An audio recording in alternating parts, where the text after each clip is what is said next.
Let's see. Okay, should we see this Lies of P thing?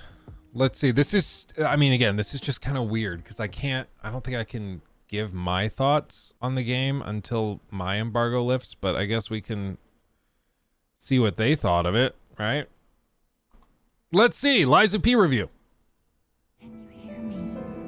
You know that we've entered a new era in the increasingly crowded Souls-like arms race when we're now turning classic children's stories into dark, twisted, Bloodborne pseudo-sequels. To be fair, most children's stories are actually like super screwed up. If you've never looked into like old school nursery rhymes and stuff, dude, it's horrifying. Like some of these original stories, like Little Red Riding Hood, like she just gets brutally eaten and destroyed by this wolf. Like most of these old school stories are pretty messed up. Alice in Wonderland, exactly. That's another one where the dude was just tripping on, I don't even know what. I think absinthe is what they said he was tripping on. The dude was drunk all the time on absinthe, and then it made him hallucinate, and then he wrote Alice in Wonderland, and it's actually like... it puts everything into context when you're like, how did somebody think of all this? It's so creative. Cheshire Cat and like the Mad Hatter, it's crazy. And then you realize, oh no, they're all like high as balls. Like they're gone, dude. It makes you appreciate it a lot more, I think. And it also, as a dad, it makes me enjoy telling those stories or reading those stories a lot more. But hey, here we... Oh yeah, Cinderella cutting feet and toes off of her stepsisters. Yeah, the original Cinderella also. I think people don't understand just how much tweaking Disney did to make those stories acceptable for like mass media. The old school stories are horrifying, like terrifying. But anyway. We are. Yes, Lies of P is yet another game inspired by the unforgiving From Software masterpieces that have captured the hearts of so many, myself included. But it's also an undeniably impressive standout amid a sea of games chasing the Souls-like trend. It does suffer from some uneven difficulty and overly linear level design, but its impressive story, extremely well-tuned combat, and memorable areas and boss fights means that this isn't one you should miss out on if there's a Bloodborne-shaped hole in your life. It's fair to say that sometimes Lies of P emulates its inspiration so closely it feels like someone else is pulling its strings a little too forcefully. But that puppet show is still a whole lot of fun to join in. I mean, at some point, I think we have to, like, as an industry, be willing to just... I mean, maybe we still continue calling them Soulsborne games. Because largely FromSoft is responsible for creating the genre, frankly. Or at the very least popularizing it worldwide. But it doesn't seem fair to a lot of these smaller teams and studios that are offering stuff at lower prices and through Game Pass and stuff like that. It doesn't feel fair to just constantly be like, yeah, but it's not as good as Elden Ring. You know, like, I understand that Elden Ring set a pretty crazy standard, but it's also that there's a little bit of wiggle room. Because there are things that that game does that this game doesn't do. And then, of course, different budgets and all that has to be kept in line. But coming from NeoWiz, I can't think of another game NeoWiz has designed. So this is like the first breakout title from this team. Game Pass day one. They're also doing, my understanding is they're doing an early access thing. I think it's 3 days if you buy the premium edition or upgrade to it. So this is what you have to be prepared for. Game Pass, almost every major new game after Starfield is going to have early access. Just be ready for it. Like if they can get another $35 out of you or something to upgrade to the whatever edition to play it early, they're going to do it. Why wouldn't they? So I think every major game that comes to Game Pass day one is going to start doing this.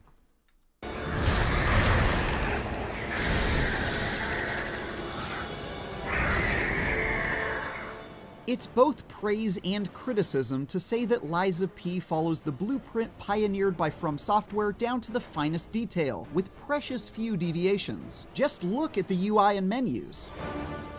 Yeah. I think this is something we all felt in the demo as well. I mean, it's also like there's only so many ways you can set up a UI also. And you can compare most games. It's like, see, there's like a currency counter and a health bar. They ripped it off, you know? But yeah, I mean, it is like something where it's clear where the inspirations are. But is it that they're copying the other games from Software, or is it just that this is the standard that's been set, not just by From Software, but by all of the other studios that have taken a whack at Soulsborne-like games, whether that's Neo or any of these other ones? Yeah, every first-person shooter game is still copying Doom. Yeah, like at some point you have to separate it out and treat them a little bit differently. And they're just gonna show UI. Okay. I mean, this is all pretty standard though. Like, we saw this in the demos as well, but this is all very standard weapon scaling stat sheets for ARPGs. Like, this isn't that shocking, but maybe it is for some. And doesn't this look like Bloodborne? Combat is, of course, a methodical dance of attacks and parries designed with difficulty in mind. And it sticks so close to the script that it got to the point where I'd meet a seemingly friendly character and think, ah, this is the one who's going to betray me later, with full confidence that I was spot on in that assessment. There's even a major boss with the same name and rough appearance as a Dark Souls boss, which is honestly just kinda hilarious.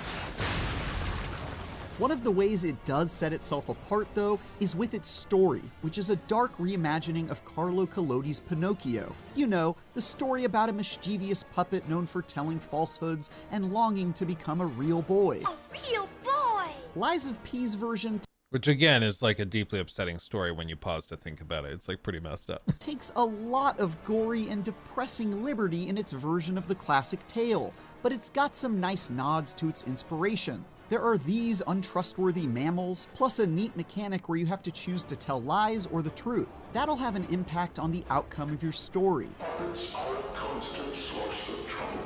Oh, and the soundtrack is outstanding. Get a load of this. Just want your step when we dance, when we hear when we feel alright. That said, this style of game isn't known for having the most comprehensible stories, and Lies of P isn't wholly an exception to that rule, but it does try harder than most. There's a whole bunch of dialogue and cutscenes that kept my interest throughout my first 30-hour run. In fact, of all the distressing and enigmatic stories I've seen in this genre, this is definitely among my favorites. It's got some interesting twists and turns, and a few memorable characters too. Genius never rests. Except for beauty rest. As you'd expect, you'll split your time hacking your way through levels where practically everything in sight wants to kill you, and taking on much more formidable bosses. And Lies of P largely nails both of those genre pillars. The city of Krat is memorable and dystopian, while also continuously reminding you that you're playing out an iconic fairy tale about puppets. These reviews are always tricky because they don't want to spoil anything, so they only really show you footage from the first like 3 hours of the game, maybe occasionally 4 or 5 hours. And if it's like 20 hours, that gives you a good taste of it. But a lot of the time, the really cool stuff is a little bit later. So like in this case, we've seen the demo. A lot of us have played the demo already. So a lot of the footage that we're seeing is stuff we've already seen, you know? It's just like, oh, well. It comes complete with your cricket sidekick Gemini and your puppet-making father Geppetto, who always reminds you to be a good boy right before he sends you on missions to butcher everyone in your path. Yeah, this is something we saw in the demo, so this is nothing, you know, news breaking or anything. He's like, I care about you, boy. Now go to this super dangerous place and kill this huge monster, but I love you. Stay safe. Get rid of the frenzied puppets that have seized City Hall. You'll visit the poison swamp level that every Souls-like is legally required to include, and this exhibition hall with hopeful depictions of a future that clearly didn't work out quite as planned. Each is thoroughly enjoyable to stab your way through. Another item on the checklist is some memorable and usually disgusting boss fights, and Lies of P's got those in spades. I won't show you anything spoilery, I promise, but they're always enjoyable even though they're all pretty straightforward encounters where you whittle down a health bar. It would have been nice to have 1 or 2 encounters where they mix things up with a puzzle or trick you've got to figure out to best your opponent. Those are always my favorite. For better or worse, much of Lies of P. And I kind of like the straightforward bosses where you don't have to think like, am I missing something huge? Like I remember way back in the day, I saw, it was like a stream clip or somebody, and they were playing, I think it was Dark Souls 3, you know, the one with, what's his name? Yorm the Giant or whatever the giant is. And basically you have to run to the back of the arena and pick up the Stormbreaker or Windbreaker, whatever sword. And then you just kind of like thwonk and it takes away like a quarter of his health bar. It's like ridiculous. But if you don't do that, it's like an actual nightmare where you do no damage and you just plick away at his feet. You know, it doesn't do anything. And the stream clip was a guy that was just trying to fight him like a regular boss, didn't think to go to the back of the room and check. And he was like, am I not crazy? This is like insane. This is so stupid. Look how little my damage does. And then somebody in his chat told him how to do it, and then he figured it out. But you know, those, I guess maybe that's the point is that that's a very memorable encounter that I'm referencing now years later. But in the moment, it is kind of like, am I missing something? If you encounter a really tough boss, are you missing something that's cheesy like that, or do you just need to get good, you know? P's combat draws clear inspiration from Bloodborne specifically, with a couple minor tweaks. You can't restore health lost from direct attacks by striking back at your enemies like in Bloodborne, but you are given the ability to partially block some of that incoming damage, then counter to restore the chip damage you absorbed. The result is a similar meta, where aggressive gameplay is encouraged. That keeps fights moving along at a quick pace, but it also discourages more defensive playstyles, which tend to be my go-to in Souls-likes. Even so, this feisty combat is extremely fun, balanced, and well-tuned. But you're definitely boxed into playing in a specific way. Playing as a ranged magic user from Dark Souls is a no-go here. Another idea borrowed from Bloodborne is that your melee weapon is assigned to your right hand, while your left is reserved for a utility weapon. This one turns your robotic left arm into a Winter Soldier-esque tool of destruction, and that ends up being a pretty darn clever take on that mechanic. You might decide to close gaps quickly with the quick and effective puppet string, or blow up deranged puppets from afar like this. Or my personal favorite, block incoming attacks and dish out damage in kind with a fiery explosion that triggers when they hit your shield. It's especially cool that each of these tools can be upgraded with additional effects. Check this out. But it's the new stuff, namely the complete... Yeah, Nick, it's like parries deflect the damage, but blocks do not. So if you're just holding down the block, the damage will get through at a reduced rate depending on whatever stats apply to it.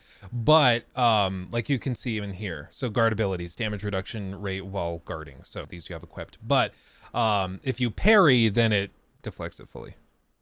Awesome weapon crafting system that really lets Lies of P distinguish itself within a very crowded genre. Have you ever wanted to attach a giant saw blade to a rapier's handle so you could jab with it like you're fencing? Well, it's probably not advisable at all, but knock yourself out. How about attaching Mjolnir's hammer to the end of a rusty pipe? Go for it, man. You do you. With dozens of possible combinations, you're given quite a bit of freedom to make some silly or surprisingly effective stuff, as certain stats and abilities from your chosen hilt and blade combine for a unique combat experience. It's a bit of a shame, though, that the best weapons available are legendary tools that can't be disassembled and reforged into new weapons, and many of these are so much more powerful than anything you can build that you're sort of disincentivized from actually engaging with the crafting system the longer you play. Of course, the main thing that defines any good Souls-like is how soul-crushingly difficult it is. Yeah, baby. Lies of P has mixed success in this regard. On one hand, nearly all of the world exploration where I was fighting your run-of-the-mill evil puppets and gross monsters was disappointingly easy, to the point where death was a rare occurrence throughout my playthroughs. The same can be said of most boss fights, which Souls veterans can expect to beat without breaking too much of a sweat. They're usually big, slow, and stupid creatures who are easily confused when you move behind or underneath them, and they telegraph all So like me. their attacks like they're in the WWE. But then I'd encounter the occasional showdown where the difficulty spiked up dramatically without warning, and I'd die 20 or 30 agonizing deaths on a single boss, leaving me to wonder if I just wasn't properly leveled or something, which was never the case. I just needed to get good. Those specific bosses stand in such stark contrast to the much milder exploration sections that it can be quite jarring, and I often felt like the levels preceding a tough boss didn't properly prepare me for that gauntlet. That is one good point. Most of these games, they do a pretty good job of like, in the level, let's say there's like a 45-minute level before a boss fight. Normally, what they do is in that 45-minute section, they have a bunch of enemies with like, let's say acid damage or fire damage or whatever it is. So let's say if they have acid damage, let's say they're weak to fire. So once you figure out that they're weak to fire weapons, you're going to start using fire weapons to clear out that area.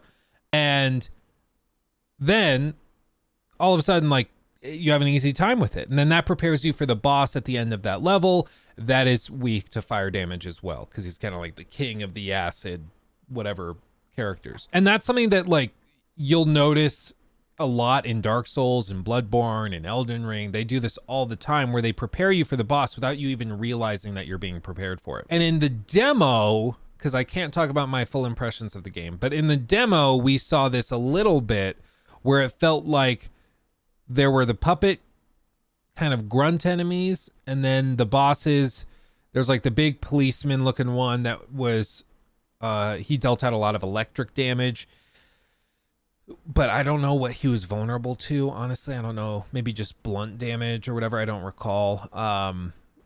But you know, I don't think they do as good of a job as like building each one of them. Which boss was the last one in the demo? I don't want to say it just in case I am wrong and then I spoil something I'm not supposed to spoil right now. But what was the last boss in the demo? It's all blending together now since I've been doing it. It was the RoboCop. Okay. I can't say that. Okay. I'll shut up. Most likely, my skills probably atrophied during the stretch of mostly undemanding skirmishes in between the dramatically more difficult boss fights. Lies of P has also inherited some of the clunky roots of the genre along with its strengths. Among other things, there were a few times where I phased through the environment in a weird way, and enemies have a weird habit of just despawning right in front of me like they were fading away during the season finale of a long-running high school TV drama. Oh, that's weird. Thankfully, none of these issues were particularly widespread, so they're unlikely to drag down an otherwise perfectly enjoyable adventure, especially since It's like this is a great example of demonstrating that electric weakness for puppets, because like this was in the demo too, where they have these little things that are kind of like mines, and when you destroy them, they explode with an AoE of electric damage. so they're unlikely to drag down an And otherwise you'll see it immediately hits him, and then it damages the crap out of him. He's immediately super weak after it.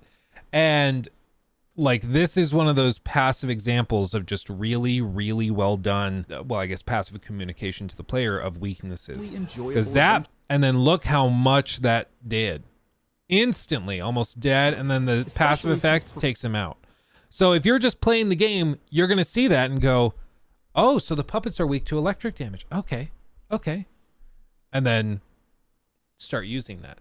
And I love this stuff where you show the player something without the player even realizing they've been shown something. performance Love is it. otherwise rock solid. I maintained a perfectly stable frame rate at every point, which definitely isn't a given in this genre.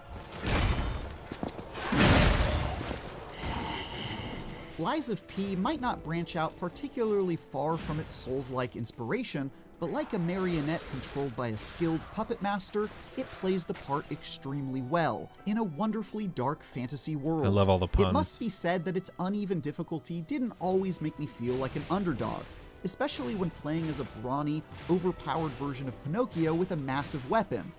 And combat pigeonholed me into a specific playstyle while the levels are less open and twisting than most. But with an awesome weapon crafting system, some really memorable boss fights, and one of the better stories we've seen in this genre, I can enthusiastically recommend you spend your time hanging out with Geppetto and friends. If you've been waiting for a Bloodborne remaster or sequel that may never come, Lies of P is the next best thing.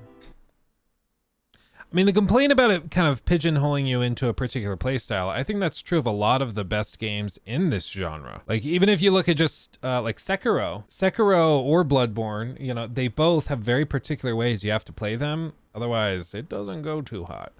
Like, you want to try playing Sekiro passively and avoid parrying, it's not going to go well. You want to play Bloodborne really defensively, not going to go well. You know, so seems like a weird critique when the games you're comparing it to do the same exact thing. Maybe like it's not done as well here. I think that's a different claim though. He took my thing.